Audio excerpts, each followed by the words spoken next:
আরেকজনকে তার সতীনকে স্বামীর ভাগ দিতে চায় না, সব কিছু দিতে প্রস্তুত, কিন্তু এটা দিতে প্রস্তুত না। কিন্তু আল্লাহ পাক জান্নাতের ভিতরে যে 72 জন বিবি দিবেন, আর দুনিয়ার বিবিকে আল্লাহ পাক ওই হুরের চাইতেও 1000 গুণ সুন্দরী বানায় দিবেন। সুবহানাল্লাহ বলেন। আর তাদের ভিতর থেকে যে হিংসা, অহংকার, তাকাব্বুর সব দূর করে দিবেন। 72 জন আর এই দুনিয়ার বউ 73 জন, সবাই একসাথে মিলেমিশে থাকবে, কেউ কারো চুল ছিঁড়াছিঁড়ি করবে না। সুবহানাল্লাহ বলেন। তা আল্লাহ রাব্বুল আলামিন জান্নাতের ভিতরে সব নাজ-নেয়ামতের ব্যবস্থা করে, যেটা বলতেছিলাম সূরাতুল ইখলাস নিয়ে কথা বলছিলাম। সূরাতুল ইখলাসের আরেকটা নাম হলো সূরাতুল মারিফাত। এই মারিফাত মানে হলো আল্লাহর পরিচয়। যেহেতু এই সূরার ভিতরে আল্লাহ রাব্বুল আলামিন তার নিজের পরিচয় তুলে ধরেছেন, এজন্য এই সূরার নাম সূরাতুল মারিফাত। জোরে বলুন সুবহানাল্লাহ। আমার মুসলমান ভাইয়েরা, গদির মনোযোগ। এই সূরাতুল ইখলাস আমরা কেন তেলাওয়াত করেছি? এর কারণটা হলো বন্ধুরা আমার, আল্লাহ রাব্বুল আলামিন আমাদের জন্য এই ছোট্ট একটা সূরা নাযিল করে দিয়েছেন, কিন্তু এর ফজিলত কি আমরা জানি না, তাই আমল করতে পারি না। আমরা যদি জানতাম, এই একটা সূরা নিয়ে যদি আমরা আমল করতে পারতাম, তাহলে এই একটা সূরাই আল্লাহ রাব্বুল আলামিন এত পাওয়ারের ভিতরে দান করেছেন। একটা সূরার উপরে আমল যদি আমরা করতে পারি, এই কারণে কিয়ামতের দিন আল্লাহর জান্নাত আমাদের উপরে ওয়াজিব হয়ে যাবে। এক নম্বর কথা হলো, রাসূল করিম সাল্লাল্লাহু আলাইহি ওয়াসাল্লামের কাছে একজন ব্যক্তি এসেছে রাসূল করিম সাল্লাল্লাহু আলাইহি ওয়াসাল্লামের কাছে। আসার পরে গ্রাম্য ব্যক্তি, তাদের কিন্তু আচার ব্যবহারটা একটু সোজা টাইপের হয়, একটু রুক্ষ সূক্ষ্ম এরকম হয় না, একটু দেখা যায় শক্ত টাইপের হয়। আসার পরে ভাষার ভিতরে শালীনতা একটু কম থাকে, কারণ তারা তো খুব শিক্ষিত হয় না, যার কারণে ভাষাটাও একটু শক্ত হয়, ভাষাটা একটু সোজা হয়, সোজা টাইপের হয়। তো একজন গ্রাম্য ব্যক্তি, তিনি সাহাবী, ইসলাম ধর্ম গ্রহণ করেছেন, তিনি আল্লাহ রাসূলের কাছে এসে বলতেছে, মুহাম্মদ সাল্লাল্লাহু আলাইহি সাল্লাম, তোমার কাছে যেই দেওটা আসে না, যেই জিন, বড় দত্ত বলে না, দেও বলে না আমাদের, যেই দেওটা তোমার কাছে আসে আর তোমার যেই গীত আর গান শোনায়, ওইটা একটু শোনার জন্য তোমার কাছে আসতে আমার একটু শোনাও। কথা বুঝেন নাই? তা আল্লাহ রাসূল সাল্লাল্লাহু আলাইহি ওয়াসাল্লামের কাছে কি জিন আসে নাকি? জোরে বলেন। দেও আসে, দত্ত আসে, আসে কি? সমস্ত ফেরেশতাদের সরদার হযরত জিবরিল আলাইহিস সালাম। সুবহানাল্লাহ বলেন। কিন্তু গ্রাম্য সাহাবী এসে বলতেছে, তোমার কাছে যে দেও আসে না, তা আসার পরে তোমার যে গীত শোনায়, গীত গান যেগুলো শোনায়, আল্লাহ রাসূল কি গান শোনায় নাকি? কি শোনায়? জোরে বলুন। কোরআনুল কারীম শোনায়। সুবহানাল্লাহ বলেন। এটা কার কালাম? কার কথা? এখন রাসূল করিম সাল্লাল্লাহু আলাইহি ওয়াসাল্লাম তিনি তো বুঝতে পারছেন কি বলতে চায়। তখন আল্লাহ রাসূল সাল্লাল্লাহু আলাইহি ওয়াসাল্লাম তিনি আস্তে করে বলতেছে, দেখো, আমার কাছে কোনো দেও দানব আসে না, আমার কাছে আসে সমস্ত ফেরেশতাদের সরদার হযরত জিবরিল আলাইহিস সালাম। আর তিনি আমাকে কোনো গীত আর গান শোনান না, তিনি শোনান আল্লাহ পাকের কথা, আল্লাহ পাকের কালাম, আল কোরআনুল কারীম। সুবহানাল্লাহ। তুমি এটা শুনতে চাও? এই মাত্র অল্পক্ষণ পূর্বে আল্লাহ রাব্বুল আলামিন একটা সূরা নাযিল করেছেন, তা'দিলু সূরাতুল কোরআন, তা'দিলু সূরাতুল কোরআন। এই একটা সূরা, একটা সূরাই পবিত্র কোরআনুল কারীমের 1/3 10 পারার সমান।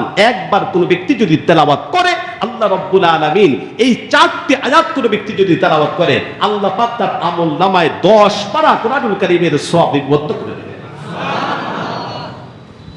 এটা কত বড় কথা!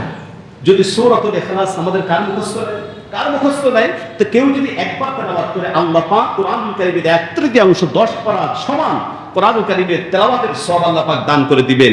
এই কথাটা শোনার পরে আমরা তো সবাই বললাম সুবহানাল্লাহ, কিন্তু সাহাবী কি বলছেন জানেন? সাহাবী বলতেছেন, নি'মার রব্বু রব্বি, নি'মার রব্বু রব্বি। হায় হায়, আমার রব কতই না ভালো, আমার রব কতই না উত্তম, আমার রব কতই না মহান, যে আমরা পড়ব অনেক কম কিন্তু আল্লাহ দিবেন বেশি, আমরা আমল করব একেবারে কম, আল্লাহ পাক অনেক বেশি দিবেন। আমার রব কতই না ভালো, কতই না উত্তম। সুবহানাল্লাহ। এমন একটা ভাব নিয়ে ওই সাহাবী বলছেন। তখন অন্যান্য যে সমস্ত সাহাবায়ে কেরাম আছে, আল্লাহ রাসূল সাল্লাল্লাহু আলাইহি ওয়াসাল্লাম তাদের দিকে লক্ষ্য করে বলছেন, দেখছো, সাহাবী যদিও গ্রাম্য একজন সাহাবী, কিন্তু কোরআনুল কারীমের এই মর্যাদা, এই সূরার মহত্ব আর মর্যাদা, তার ভিতরে ঢুকছে কিভাবে, এই কোরআনুল কারীমের তাফসীরটা বুঝছে কত সুন্দর, কত সুন্দরভাবে সে বুঝছে। এই কথা যখন বললেন, বলার সাথে সাথে হযরত আব্দুর রহমান ইবনে আউফ রাদিয়াল্লাহু তাআলা তিনি বলছেন, ইয়া রাসূলুল্লাহ, এই সাহাবী সূরাতুল ইখলাসের তর্জমাটা ও সূরাতুল ইখলাসের মর্যাদাটা যেহেতু অনেক বেশি বুঝছে, যার কারণে সে বলেছে নি'মার রব্বু রব্বি, আমাদের রব কতই না ভালো, কতই না উত্তম। আমি খুশি হয়ে আপনি যদি অনুমতি দেন, তাহলে আমার একটা গাভীন উটনি আছে, আপনি যদি অনুমতি দেন আমি তাকে একটু পুরস্কৃত করতে চাই, আমি তাকে ইনাম দিতে চাই, পুরস্কৃত করতে চাই। আপনি যদি আমাকে অনুমতি দিতেন আমার গাভীন উটনির তাকে দিয়ে দেব। আল্লাহ রাসূল সাল্লাল্লাহু আলাইহি ওয়াসাল্লাম বললেন, হ্যাঁ যাও, অনুমতি দিলাম। হযরত আব্দুর রহমান ইবনে আউফ রাদিয়াল্লাহু তাআলা তিনি দিয়েছেন দৌড়, এক দৌড় দিয়া তার বাড়িতে গিয়ে গাভীন উটনিটাকে খুলে এনে এই সাহাবীকে যখন দিবেন, দেওয়ার আগেই হযরত জিবরীল আলাইহিস সালাতু ওয়াস সালাম চলে এসেছেন আল্লাহ রাসূল সাল্লাল্লাহু আলাইহি ওয়াসাল্লামের কাছে। আল্লাহ রাসূল সাল্লাল্লাহু আলাইহি ওয়াসাল্লামের কাছে এসে বলতেছেন, ইয়া রাসূলুল্লাহ, ইয়া হাবিবাল্লাহ, আপনি আব্দুর রহমান ইবনে আউফকে বলে দিন, আপনি তাকে বলে দিন, সে এই গ্রাম্য ব্যক্তিকে বন্ধ হয়ে গেল কে আবার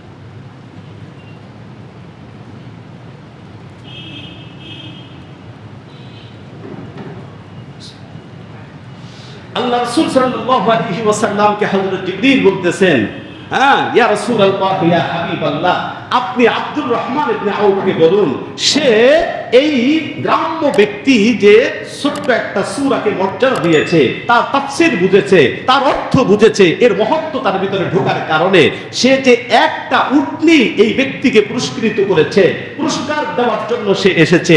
আল্লাহ পাক ঘোষণা দিয়েছেন, একটা নয়, দুইটা নয়, ৬৭,০০০ এর চাইতে উত্তম উত্তম উট আল্লাহ পাক জান্নাতের ভিতরে তার জন্য বরাদ্দ করে দিয়েছেন।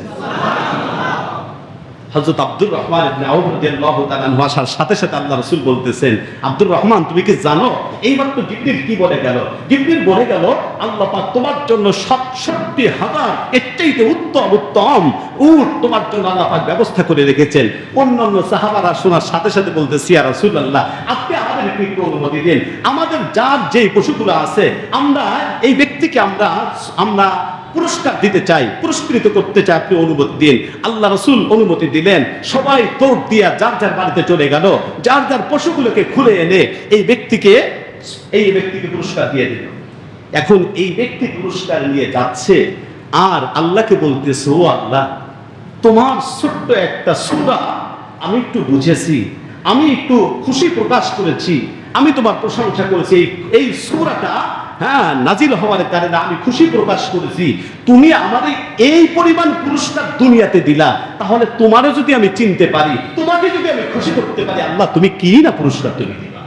সুবহানাল্লাহ, সুবহানাল্লাহ। আমার মুসলমান ভাইয়েরা, আমাদের ভিতরে কোরআনের মর্যাদা মহত্ব আমাদের ভিতরে নাই। দেখা যায় একজন ছেলে হাফেজ হয়েছে, হাফেজ কোরআন হয়েছে। আপনি কি জানেন এই একটা সূরা সে বুঝেছে শুধুমাত্র নি'মার রব্বু রব্বি বলেছে, আল্লাহ পাক এই পরিমাণ নিয়ামত তাকে দিয়েছে, এই পরিমাণ নিয়ামত দিয়েছেন। একটা ছেলে, একটা বাচ্চা যদি পুরো কুরআনুল কারীম হেফজ করে, তার মর্যাদা আছে না নাই? আছে। জোরে বলেন, আছে না নাই? আমরা আসলে বুঝি না, এদেরকে আমরা পুরস্কৃত করতে চাই না, পুরস্কৃত করতে চাই না। প্রতি বছর হাজার হাজার হাজার হাজার ছোট্ট ছোট্ট বাচ্চারা হাফেজ কোরআন হচ্ছে, আমরা কয়জনে তাকে কতটুকু পুরস্কার দিয়েছি বলেন তার কাছে? যদি সত্যিকার অর্থে কোরআনের মহব্বত আমাদের ভিতরে থাকতো, তাহলে এই হাফেজে কোরআনদেরকে পুরস্কার দেওয়া দরকার ছিল কি ছিল না বলেন? ছিল কি ছিল না বলেন? এটা ছিল। উচিত হলো এক একটা মাদ্রাসায় গিয়ে, যাদেরকে আল্লাহ সামর্থ্য দিয়েছেন, সামর্থ্য দেন না এরকমের খুব কম মানুষ আছে, যদি সামর্থ্য কম থেকে কম করব, কিন্তু উচিত হলো প্রতি বছর প্রত্যেকটা মাদ্রাসায় খুঁজে খুঁজে আমরা বের করব কারা হাফেজ কোরআন হচ্ছে, কারা আলেম হচ্ছে। হুজুর, এই যারা হাফেজ হচ্ছে তাদেরকে যেই পাগড়ি প্রদান করা হবে, এই পাগড়িটা আমি একটু হুজুর কিনে দেব, এই সুযোগটা আমাকে একটু করে দিন। আপনাদের উচিত ছিল হুজুর এই হাফেজ কোরআনদেরকে আমরা একটু পুরস্কৃত করব, আমরা একটু জামা পাজামা একটু বানায় দেবো, ওদেরকে আমরা একটু সম্মান দিতে চাই। আপনাদের উচিত ছিল তাদেরকে একটু পুরস্কৃত করা। এই পুরস্কারের কারণে আল্লাহ পাক দুনিয়াতেও মর্যাদা দিবেন, দুনিয়াতে পুরস্কৃত করবেন, এবং আখিরাতেও আল্লাহর জান্নাত পুরস্কার হিসাবে আছে। কথা বলেন ঠিক? এগুলো করার দরকার ছিল না, কিন্তু না, আমরা এটা করব না। যদি কেউ এই রকমের ব্যাট দিয়ে একটা ছক্কা মারতে পারে, তারে আমরা পুরস্কৃত করব। আছে না তাই বলেন? দেখেন, যদি ফুটবল খেলে, এই ক্রিকেট খেলে, এটা কাজগুলো করে কি আপনারা সবাই জানি। আমরা ফুটবল যদি হয় পা দিয়া একটা শট দিয়া গোলের ভিতরে ঢুকাইয়া দিবে। এরপরে যদি ক্রিকেট হয়, এই লাঠি দিয়ে, এটার কি বলে, ব্যাট দিয়া, তারপরে একটা বলকে বাড়ি দিয়ে তার বাউন্ডারি পার করে দিবে। যদি নিচ দিয়ে যায় তাহলে 4, উপর দিয়ে যদি যায় পড়ে তাহলে ছক্কা। এরকমের যদি করে যদি একটু জিততে পারে তাহলে সরকারি ভাবেও তাদেরকে পুরস্কার দেওয়া হয় কি হয় না? তাদেরকে পুরস্কার দেওয়া হয়। তাহলে বলেন, এই 4 ছক্কা যারা মারে, হ্যাঁ, মনে করেন সাকিব আল হাসান না, সাকিব আল হাসান না, তো সাকিব আল হাসান এ আল্লাহর কাছে কতটা মর্যাদাবান বলেন? এই 4 ছক্কা মারার কারণে এই রকমের মানে অলরাউন্ডার একজন ক্রিকেটার হওয়ার কারণে তার কবরের শাস্তি সব মাফ হয়ে গেছে না? জোরে বলেন, জাহান্নাম হারাম হয়ে যায় না? কিন্তু একজন হাফেজ কোরআন নিয়ে যদি কবরে যেতে পারে, তার কবরের শাস্তির মাপ, এটা হাদিসে আছে না নাই? কিয়ামতের দিন আল্লাহ পাক বলবেন, ইকরা ওয়ারতাকি ওয়ারতিল কামা কুনতা তুরাত্তিলু ফিদ দুনিয়া ফাইন্না মানসিলাকা ইনদা আখিরি আয়াতিন তাকরাউহা। আল্লাহ পাক এই হাফেজ কোরআনকে বলবে, হাফেজ কোরআন, তুমি এক একটা আয়াত তেলাওয়াত করো, জান্নাতের এক একটা স্তরে তুমি উঠে যাও, আরেকটা আয়াত তেলাওয়াত করো, আরেকটা আয়াত আরেকটা স্তরে চলে যাও, জান্নাতের আরেকটা মর্যাদায় তুমি চলে যাও, আরেকটা আয়াত তেলাওয়াত করো। তুমি যত আয়াত তেলাওয়াত করতে পারবে, এক একটা জান্নাতের এক একটা বিশাল বিশাল স্তরে আমি আল্লাহ পাক তোমাকে পৌঁছায় দেব। এই মর্যাদা আমাদের নাই, এই মহত্ব আর মর্যাদা, এই ভালোবাসা আমাদের ভিতরে নাই। যার কারণে সমাজের এই অবস্থা। আজকে পুরো সমাজটা কেন এরকমের হয়ে গিয়েছে? পুরো সমাজের ভিতরে আজকে দেখা যাচ্ছে মারামারি, কাটাকাটি, খুনাখুনি, শান্তি নাই, পরিবারের ভিতরে শান্তি নাই, সমাজের ভিতরে শান্তি নাই, আজকে পুরো দেশের ভিতরে শান্তি নাই।